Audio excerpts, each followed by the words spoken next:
All right, things we look at, and 4 in the chakras and how we work with them. I've been kind of filling in some of that as we've talked. The first thing we look at is how open or closed they are and why this matters.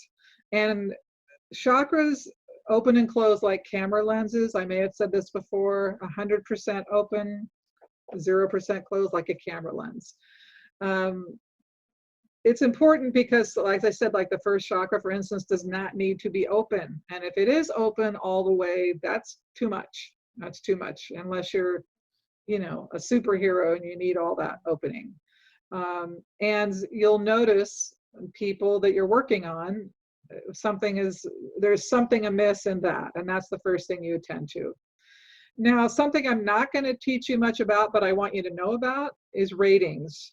That when we're born, just like our karma, we come into a life experience and we bring the sum total of our experience with us. It's not a clean slate.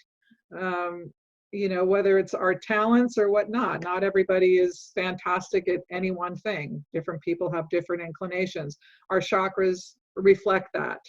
And so usually if you want to get more information on a person, so say you're looking at the first chakra and it says, how open was the chakra at birth? And you perceive that with your awareness. Okay, it was a 15 on a 1 to 100 scale. And now it's at a 25. Well, it would tell you, okay, this person, their survival energy is way up. That would give you an idea. And there's all of these that go through all the chakras and the hand chakras. I personally haven't found it to be that helpful. I think you find the information otherwise, but it's something you can use if you want to. And I don't know how many of you are familiar with astrology or not, but in each of the houses in an astrological chart, there is something called decadence. There's 30 degrees in a house, and every 10 degrees is a decadent, and each decadent refers to one element of the chart of the house. And your chakras are the same.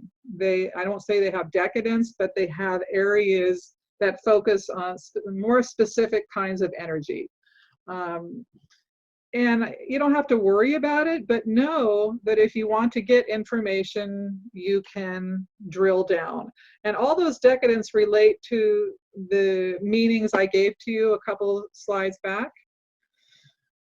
Your ability to receive connection, how much can you see, how much can you speak or hear truth, how much can you give or receive love, that you can use a rating system if you like, if that's helpful to you. The other things we look for is a quality of energy. So not too different as when we were looking at the aura, and let's say, is the aura close to the body, far away? Is that layer moving fast? Is it moving slow? Is there stuff in it? We kind of do that with the chakras. We want to see what's the energy look like, because often, and this happens mostly in the lower chakras, but sometimes in the upper, there are wounds, there are tears, there's objects, cords, or people.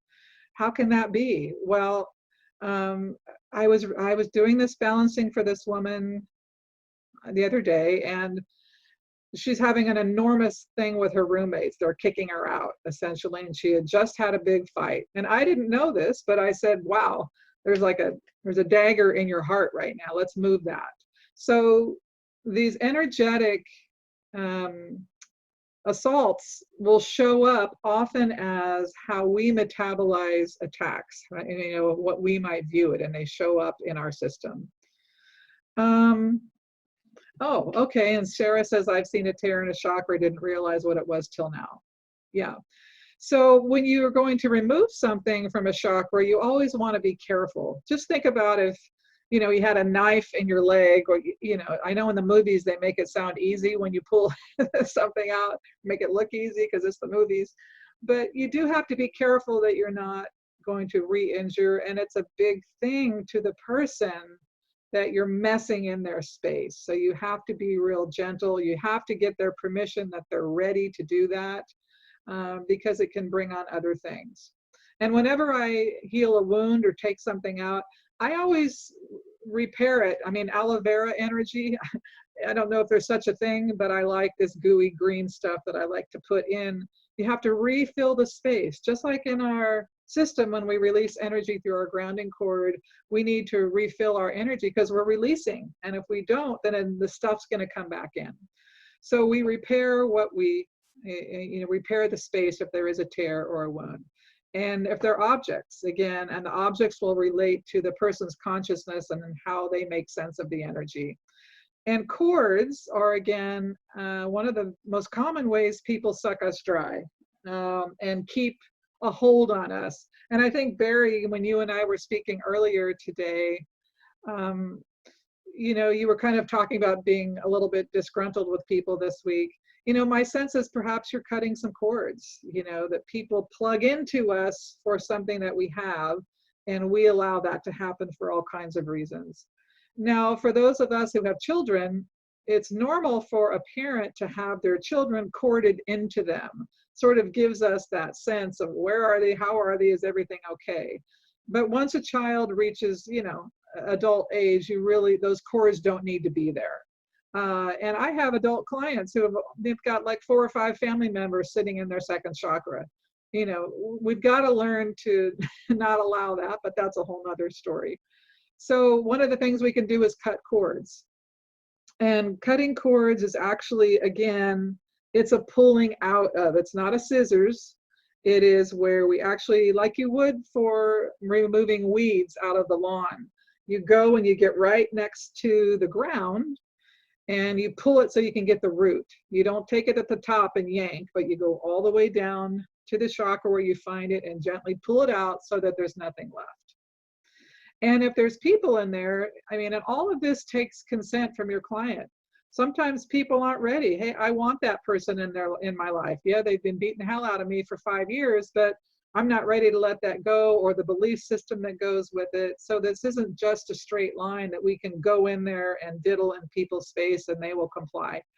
And it's really quite fascinating, actually. And then the other thing we look for is how far back does the energy go? And I referenced that a moment ago, talking about this specific instance with someone I looked at this week. And she had a karmic situation that the energy on this particular issue she's been dealing with for more than one lifetime. And so we worked the energy as much as we could, as far as she would allow it to go. And that's what we do. Okay.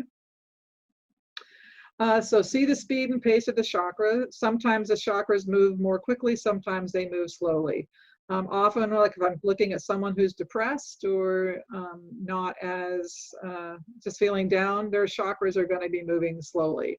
So we try to thin out the energy that's causing it to slow down and then just get it going a little more quickly.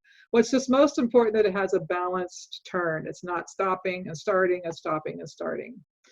And then notice how open or closed it is. We talked about that. Then you look for, objects, then remove them. And then the other part is you have to feel the impact of the chakras having on your person, or how it's impacting them.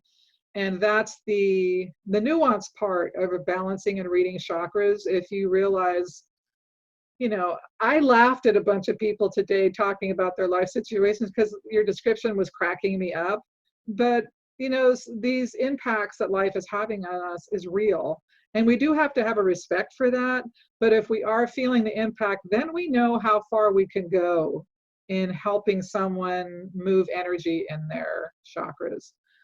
And then what I do, usually I've identified a certain theme that's running through a chakra. And say someone has been a victim let's just use that as a big example. I will say, well, I want you to feel your power. So tell me what the color of power, what your association with the word power and color, how does that match together? And they'll say, oh, well, really bright blue makes me feel powerful. Okay, great. That's coming straight from you. Then we run that bright blue through the chakra to reset the energy and let that chakra identify with that energy. And to run a color through the chakra is kind of like those old-fashioned washing machines. They're remaking them now, but they go in a clockwise direction, and you just see that energy flooding the chakra until it feels full. And then you do that all the way up to the chakras, making sure everybody feels reset. And then if you run colors and the client chooses the color, they always shift, when they participate in that. And then at some point, if they want to change the color because they feel differently, they can. But this is how people can extend the lifeline or the lifetime of a chakra balancing setting, is if they stay connected to the color system running through the chakras. Yeah, it's very helpful.